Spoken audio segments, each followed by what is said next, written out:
Hello बच्चों, चलिए प्रश्न को देखते हैं। फैलोपियन नलिका का कौन सा भाग अंडाशय के निकटतम होता है? हमारे पास दिए हुए विकल्प हैं। विकल्प ए एम्प्यूला, विकल्प बी इन्फंडिबुलम, विकल्प सी इस्थमस, विकल्प डी सर्विक्स। प्रश्न की मुख्य अवधारणा है, मुख्य अवधारणा, इस प्रश्न की मुख्य अवधारणा है फैलोपियन नलिका।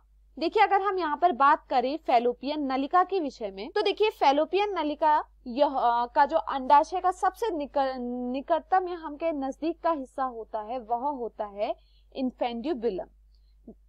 फैलोपियन नलिका का अंडाशय फैलोपियन नलिका का अंडाशय के सबसे नजदीक, अंडाशय के सबसे नजदीक या हम कहें सबसे निकटतम हिस्सा जो होता है, सबसे निकटतम हिस्सा वह इन्फेंडिबुलम होता है। वह क्या होता है? वह होता है इन्फंडिबुलम।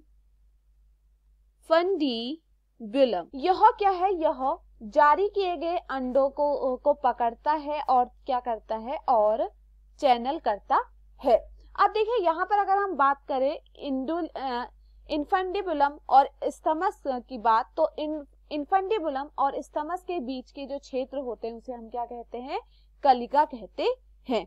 और इस क्षेत्र में क्या होता है? निषेचन होता है। तो देखिए यहाँ पर यह समझिए, अगर हम यहाँ पर चित्र बनाकर देखें तो इस प्रकार देखिए, यहाँ पर देखिए हमें कुछ इस प्रकार का चित्र देखने को मिलता है। अब देखिए यहाँ पर देखिए जो फैलोपियन नलिका होती है, यह पूरी क्या है? यह पूरी की पूरी क्या है? यह पूरी की पूरी क्या है? यह फैलोपियन नलिका है। यह क्या है? यह फैलोपियन नलिका है। अब देखिए प्रश्न में क्या पूछा गया है? प्रश्न में हमसे पूछा गया है कि फैलोपियन नलिका का कौन सा भाग अंडाशय के सबसे निकट होता है।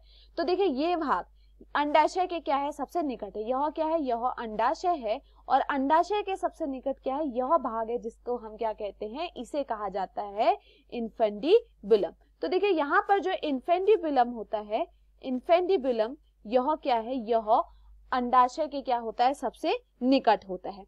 और देखिए यहाँ पर देखिए इन्फेंडिबुलम और इस्थमस के बीच क्या होता है? यहाँ पर देखिए यह क्या है? यह क्या है? यह क्या है? यह इस्थमस है। यह क्या है? यह इस्थमस है। इन दोनों के बीच में क्या होता है? इन दोनों के बीच का जो यह भाग होता है, इसे क्या कहा जाता है? इसे कहा जाता है कलिका।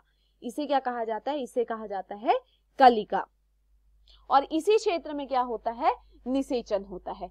तो देखिए प्रश्न में क्या कहा गया था कि हमें बताना है कि अंडाशय का सबसे निकटतम होता है, तो वह कौन होता है? वह इन्फेंडिबुलम होता है। और देखिए यहाँ पर ये जो कलिका है, इसे क्या कहा जाता है? इसे कहा जाता है एम्प्यूला कहा जाता है। अब देखिए यहाँ पर विकल्प दिया गया है एम्प्यूला, तो देखिए यह इसके निकट नहीं है, तो यह यहाँ पर क्या हो जाता है? गलत हो जाता है। उसके बाद देखिए विकल्प बी दिया गया है इस इन्फेंडिबुलम, तो यह यहाँ पर क्या है? सही है। विकल्प सी की बात करें तो दिया गया है इस्थमस, तो देखिए इस्थमस यहाँ पर इससे भी दूर होता है, तो यह भी यहाँ पर क्या हो जाता है? गलत हो जाता है। उसके बाद देखिए, उसके बाद हमें दिया गया है सर्विक्स, तो सर्विक्स भी यहाँ पर नहीं होता है, तो यह भी यहाँ पर क्या होता है? गलत हो जाता है। तो दिए हुए विकल्पों में हमारा सही विकल्प होता है विकल्प बी।